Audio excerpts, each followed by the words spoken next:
Hello नमस्कार, आप सभी का मोस्ट वेलकम है अपने इस YouTube channel Shri online study पर। तो जैसा कि भौतिक विज्ञान की क्लासेस में हम लोगों ने प्रीवियस लेक्चर में फ्रिज के बारे में पढ़ा था, ज़रा उस कॉन्सेप्ट को मैं रिवीजन करा देता हूं, फिर आगे आज एसी के बारे में थोड़ा सा पढ़ेंगे। आज का ये लेक्चर काफ़ी महत्वपूर्ण होने वाला है। इसमें मैंने कुछ अन्य प्रकार के प्रश्नों का भी कलेक्शन किया है, अभी आप देखिएगा। चलिए देखिएगा, कल हम लोगों ने फ्रिज के बारे में पढ़ा था कि फ्रिज क्या होता है। तो फ्रिज जो है एक इलेक्ट्रॉनिक उपकरण है जो थर्मोस्टेट के सिद्धांत पे काम करता है।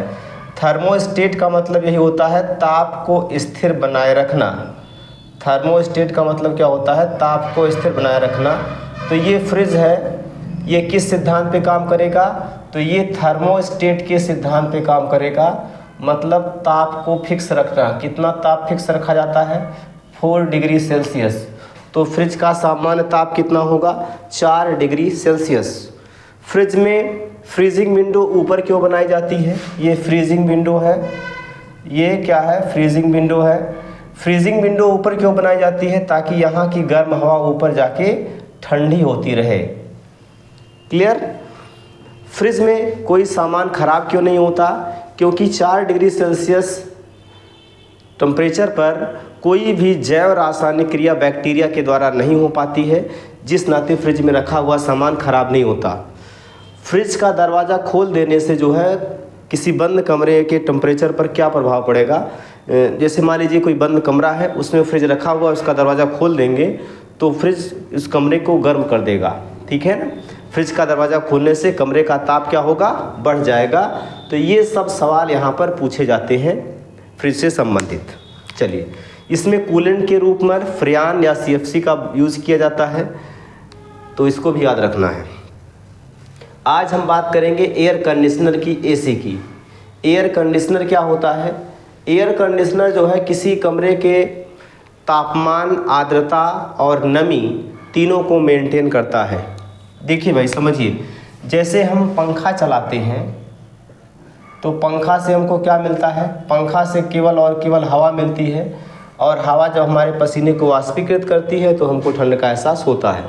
अगर हम कूलर चलाते हैं तो कूलर चलाएंगे तो इससे हवा के साथ साथ नमी भी मेंटेन होगी, नमी भी जो है सही रहेगी। अगर हम एसी चलाते हैं तो हवा भी तो हमको मिलेगी, ठीक है, नमी भी मिलेगी और साथ साथ तापमान पर भी कंट्रोल कर मिलेगा। तो ये तीनों चीज़ों को कंट्रोल कर लेता है। आई बात समझ में? इसलिए जो है एसी ज़्यादा इफेक्टिव होता है। तो चलिए एसी के बारे में पढ़ते हैं कि एसी क्या होता है और ये किस सिद्धांत पे काम करता है, क्या इसमें कंडीशन बनती है। तो एसी जो है ये किसी कमरे के या किसी स्थान के टेम्परेचर को इन्वायरमेंट के अकॉर्डिंग या आपके बॉडी के अकॉर्डिंग बनाना चाहता है। AC, air conditioner, air conditioner, air conditioner ये क्या करेगा? एयर कंडीशनर, एयर कंडीशनर जो है ये किसी भी स्थान की, कोई भी स्थान या कमरा है, स्थान या कोई कमरा है, तो उस कमरे के ताप को नियंत्रित करेगी, आर्द्रता को नियंत्रित करेगी और हवा की गति को भी नियंत्रित करेगी। तो याद रखिएगा, मानव स्वास्थ्य के अनुकूल टेम्परेचर उसमें कितना होता है? तो 25 डिग्री सेल्सियस। 25 डिग्री सेल्सियस ये नॉर्मल टेम्परेचर होता है जो हमारे स्वास्थ्य के लिए अच्छा माना जाता है। आर्द्रता 60 से 70%, 60 से 70% जो है ये आर्द्रता रखी जाती है। हवा की गति ये 0.0125 मीटर प्रति सेकेंड रखी जाती है। तो आपको इसमें ये दोनों याद रखने हैं मेनली कि मानव स्वास्थ्य के अनुकूल टेम्परेचर कितना होता है, तो ये 25 डिग्री सेल्सियस, 22 से 25 डिग्री सेल्सियस। और आर्द्रता जो है, आर्द्रता ये कितनी होती है? मानव स्वास्थ्य के अनुकूल आर्द्रता कितनी होनी चाहिए? 60 से 70%। 60 से कम अगर आर्द्रता रहेगी तो भी दिक्कत, और 70 से ज़्यादा हो जाएगी तब भी दिक्कत।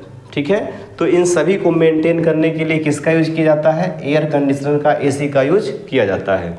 आई बात समझ में? चलिए, तो ये हो गया एसी की बात।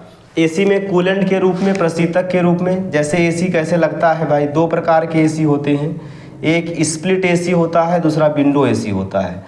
तो स्प्लिट एसी जो होता है वो इसका जो है यहाँ पर जो है एक पार्ट लगाते हैं और एक पार्ट जो है कहीं बाहर, रूम के बाहर, फैन वाला पार्ट जो रूम के बाहर लगाते हैं। तो ये क्या करता है, ये अंदर की गर्मी को खींचकर बाहर ले जाता है और यहाँ से फिर कंप्रेस्ड और ठंडी हवा जो है कमरे में छोड़ता है, जिससे जो है कमरे का टेम्परेचर वगैरह मेंटेन हो जाता है। दूसरा होता है विंडो एसी। दूसरा होता है विंडो एसी। इसको किसी विंडो पर ऐसे लगा दिया जाता है और यहाँ से जो है ये ठंडी हवा और इस रूम की जो नमी है, आर्द्रता है, उसको मेंटेन करने का ये काम करता है। ठीक है ना। तो ये विंडो एसी है, ये है विंडो एसी और ये है स्प्लिट एसी। स्प्लिट एसी है। ठीक है, बात क्लियर हुई। तो विंडो एसी और स्प्लिट एसी, ये दो प्रकार के एसी का यूज़ किया जाता है, इसको आप याद रखिएगा। ठीक है, हमारे काम का सवाल यही दोनों है कि एसी जो है इसमें कितना टेम्परेचर मानो स्वास्थ्य के अनुकूल, तो 25 डिग्री सेल्सियस या 22 से 25 डिग्री सेल्सियस। आर्द्रता कितनी, 60 से 70% रखी जाती है। ठीक है। और एक बात, इसमें कूलेंट के रूप में, एसी को ठंडा करने के लिए प्रशीतक के रूप में, कूलेंट के रूप में क्या यूज किया जाता है, तो वही फ्रेन या सीएफसी का यूज किया जाता है। फ्रेन या क्या यूज किया जाता है, सीएफसी, क्लोरोफ्लोरोकार्बन। क्लोरोफ्लोरोकार्बन का यूज किया जाता है। क्लोरोफ्लोरोकार्बन का यूज किया जाता है। क्लियर हुई बात, आगे बढ़े।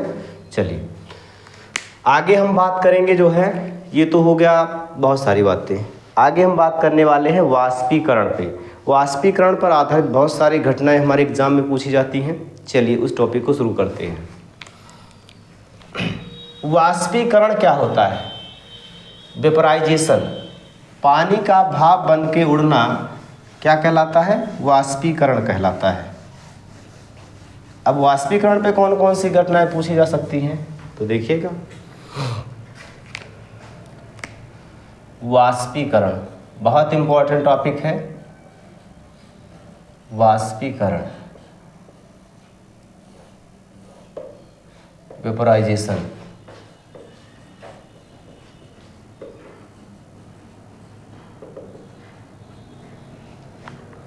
वेपराइजेशन क्या होता है, पानी का भाप बनकर उड़ना क्या कहलाता है, वाष्पीकरण। पानी का भाप बनकर उड़ना, पानी का भाप बनकर उड़ना वाष्पीकरण कहलाता है। वाष्पीकरण कहलाता है। ठीक है। अब ये वाष्पीकरण जो है ये किन किन चीज़ों पे डिपेंड करता है, ये सवाल पूछा जाता है। कि जैसे मान लीजिए भाई कोई तालाब है, वो सूख जा रहा है, वहाँ का पानी भाप बनकर उड़ जा रहा है, या कोई कपड़ा धूप में फैला रहे हैं, वो सूख रहा है, कपड़े नहीं सूख रहे हैं, क्या कंडीशन होनी चाहिए। तो देखिए भाई, वाष्पीकरण निम्न कारकों पर निर्भर करता है। कौन कौन से फैक्टर हैं जो वाष्पीकरण को प्रभावित करते हैं, यही पूछा जाता है कि वाष्पीकरण जो है किन कारकों पर निर्भर करता है।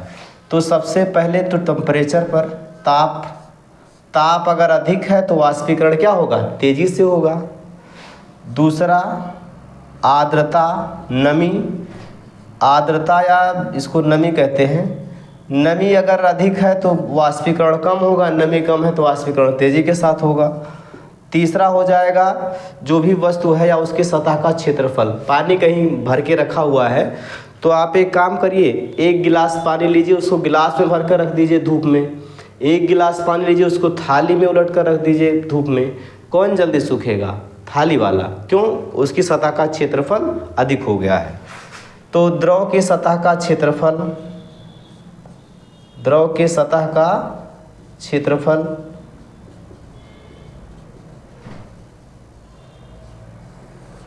और क्या हो जाएगा भाई, ये 3 मेन फैक्टर होते हैं। और इसके अलावा हवा की गति, हवा की गति, हवा की गति भी वाष्पीकरण को प्रभावित करती है। ठीक है, तो ये वाष्पीकरण जो है ये 4 फैक्टर पर निर्भर करता है, टेम्परेचर, आर्द्रता, द्रव की सतह का क्षेत्रफल और हवा की गति। ताप अगर अधिक है तो आपको भी पता है वाष्पीकरण तेजी से होगा। आर्द्रता या नमी, अगर इन्वायरमेंट में नमी अधिक है, इन्वायरमेंट में नमी अधिक है, तो अगर नमी अधिक है तो वाष्पीकरण धीरे होगा, वाष्पीकरण क्या होगा, कम होगा। ठीक है ना।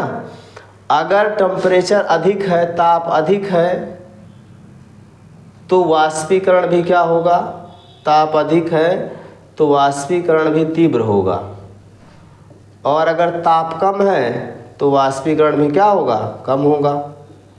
वाष्पीकरण क्या होगा, कम होगा। ठीक है भाई। नमी अगर अधिक है तो वाष्पीकरण जो है कम होगा, नमी अगर कम है तो वाष्पीकरण अच्छा से होगा। जैसे आप लोगों ने देखा होगा कि बरसात में कपड़े देर से सूखते हैं। क्यों ऐसा होता है, क्योंकि नमी की मात्रा, बरसात के सीज़न में नमी की मात्रा अधिक रहती है, इसी वजह से जो है कपड़े जो है जल्दी नहीं सूखते हैं। ठीक है, याद रखिएगा, क्वेश्चन पूछा गया है। द्रव के सतह का क्षेत्रफल, अगर सतह का क्षेत्रफल अधिक है, सतह का क्षेत्रफल अधिक है, ठीक है, क्षेत्रफल अधिक, जैसे अगर एक गिलास पानी लीजिए, उसको ऐसे गिलास में रख दीजिए धूप में, तब देखिए कि यहाँ क्या दशा होती है। और वही एक थाली में पलट कर रख दीजिए, वही पानी एक थाली में पलट कर रख दीजिए, तो यहाँ वाष्पीकरण जो है ये क्या होगा, धीरे धीरे होगा। यहाँ वाष्पीकरण क्या होगा, तेज़ी से होगा। वाष्पीकरण क्या होगा, तेज़ी से होगा। तो ये द्रव की सतह का क्षेत्रफल अगर अधिक है, क्षेत्रफल अगर अधिक है ना, तो क्या होगा, वाष्पीकरण तेजी से होगा। वाष्पीकरण क्या होगा, तीव्रता से होगा। ठीक। और अगर वही क्षेत्रफल कम है, क्षेत्रफल कम है, तो ये वाष्पीकरण क्या होगा, वाष्पीकरण धीरे होगा। ठीक है, वाष्पीकरण क्या होगा, धीरे होगा। हवा की गति, कभी कभी आप लोगों ने देखा होगा कि कपड़े को सुखाने के लिए फ़ैन भी चला दिया जाता है। तो फ़ैन अगर आप चलाते हैं तो हवा के नाते जो है वाष्पीकरण का रेट क्या होता है, बढ़ जाता है। ठीक है ना, वाष्पीकरण की दर बढ़ जाती है। आई बात समझ में। चलिए, अब इस पर हमारे एग्ज़ाम में सवाल क्या क्या और बन सकते हैं, इस पे बात करते हैं। तो पहला सवाल यहीं से बनता है कि किन फैक्टर पे निर्भर करता है, क्या क्या दशाएं होती हैं, और इस पर आधारित कुछ घटनाएं पूछी जाती हैं, उनको देखते हैं। देखिएगा, जैसे पहला सवाल ये आपसे पूछेगा जो है कि घड़े में रखा हुआ पानी अधिक ठंड रहता है, क्यों। देखिए कौन कौन सी घटनाएं इस पर बेस्ड पूछी जाती हैं। तो पहली घटना है कि घड़े में रखा हुआ पानी अधिक ठंड रहता है। घड़े में रखा पानी अधिक ठंड रहता है, कारण क्या है इसका। ठीक है। दूसरा,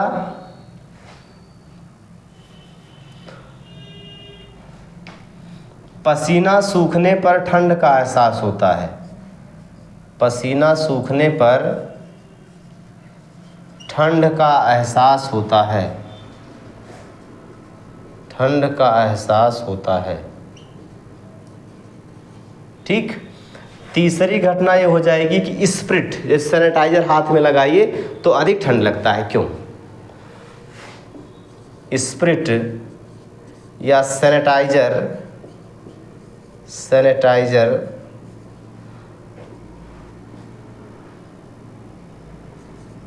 लगाने पर अधिक ठंड महसूस होता है।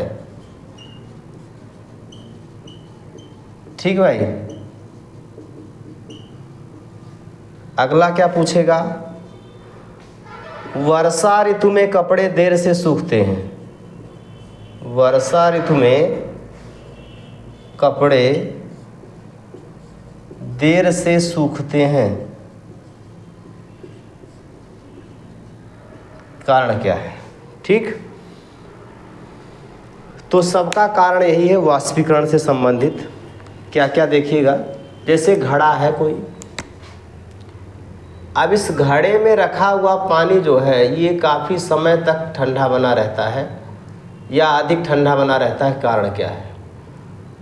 थोड़ा सही से मैं बना दूं, है ना, और अच्छे से, ताकि लगे कि ये घड़ा ही है और कुछ तो नहीं है।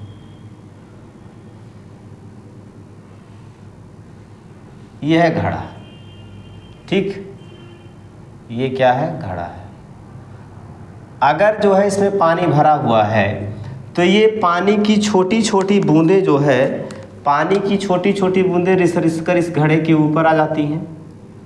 मिट्टी का बना हुआ है तो इसमें केस नलियाँ बनती हैं पतली पतली, और जिनसे पूरे घड़े की ऊपरी सतह भी भीग जाती है हल्की हल्की। तो इसका पता ये चलता है कि यहाँ पर पानी अवेलेबल रहता है, जैसे लगता है कि यहाँ जहाँ तक पानी है वहाँ तक घड़ा पूरा भीगा हुआ है, ठीक है। तो ये जब यहाँ पानी की बूंदें रहती हैं और जब ये इन्वायरमेंट से गर्मी या इन्वायरमेंट से हवा पाती हैं तो क्या दशा होती है? तो ये उड़ने का प्रयास करेंगी। इनको उड़ने के लिए, इनको भाप बनने के लिए, इनको वाष्पीकृत होने के लिए चाहिए हीट, ऊष्मा। और ऊष्मा ये कहाँ से लेंगी? ऊष्मा इस पानी से लेंगी। ऊष्मा कहाँ से लेंगी भाई? इस पानी से लेंगी। और पानी से जब ऊष्मा लेंगी तो पानी का टेम्परेचर क्या हो जाएगा? ऑटोमेटिक कम हो जाएगा, ठीक है। तो इसीलिए घड़े में रखा हुआ पानी क्या होता है? अधिक ठंड बना रहता है। अगर उसके ऊपर कपड़ा लपेट देते हैं तो ताकि और घड़ा भीगा रहे, और जो कपड़ा लपेटा रहता है उस पर जो है वो भाप बनकर पानी उड़ता रहता है, और भाप ऊष्मा कहाँ से लेता है? पानी घड़े के अंदर से लेता रहता है, ठीक है ना। घड़े के अंदर जो पानी है उससे ऊष्मा लेकर ये भाप बनकर उड़ता रहता है।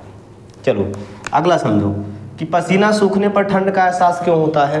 जैसे मान लीजिए ये आपका हाथ है, हाथ है ऐसे, ठीक,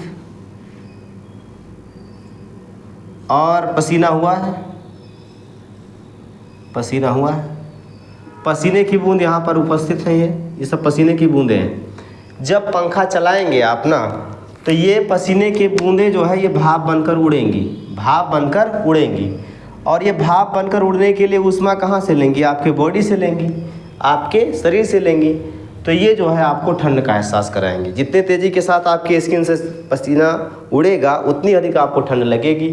तो पसीना उड़ने के लिए ऊष्मा कहाँ से मिल रही है? आपके हाथ से ले रहा है ऊष्मा, समझ रहे हैं ना, इसलिए ऐसा होता है। स्प्रिट या सैनिटाइज़र लगाते हैं तो सैनिटाइज़र जब हाथ में लगाएंगे ना तो सैनिटाइज़र बहुत तेज़ी के साथ वाष्पित होगा, और जितने तेज़ी के साथ वाष्पित होगा आपके हाथ से उतनी ही हीट खींचेगा, उतनी ही ऊष्मा खींचेगा ये, ठीक है। तो जब भी सैनिटाइज़र या कोई ऐसा पदार्थ लगाते हैं जो बहुत तेज़ी के साथ वाष्पीकृत होता है वो आपको अधिक ठंड का एहसास कराएगा, ठीक है।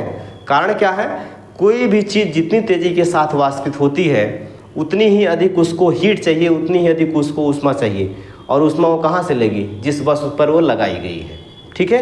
यही कारण है कि स्प्रिट हाथ पर लगाने पर अधिक ठंड होता है, क्योंकि स्प्रिट बहुत तेज़ी के साथ वाष्पित होता है और वाष्पित होने के लिए ऊष्मा कहाँ से लेगा? आपके हाथ से लेता है, ठीक। तो इसका कारण ये हो गया। वर्षा ऋतु में कपड़े देर से सूखते हैं क्योंकि इन्वायरमेंट में आर्द्रता ज़्यादा रहती है, इन्वायरमेंट में नमी अधिक रहती है, और नमी अधिक होने के नाते वाष्पीकरण दर घट जाती है। वाष्पीकरण जो है ये क्या होता है? कम होता है, इसलिए कपड़े देर में सूखते हैं, ठीक है।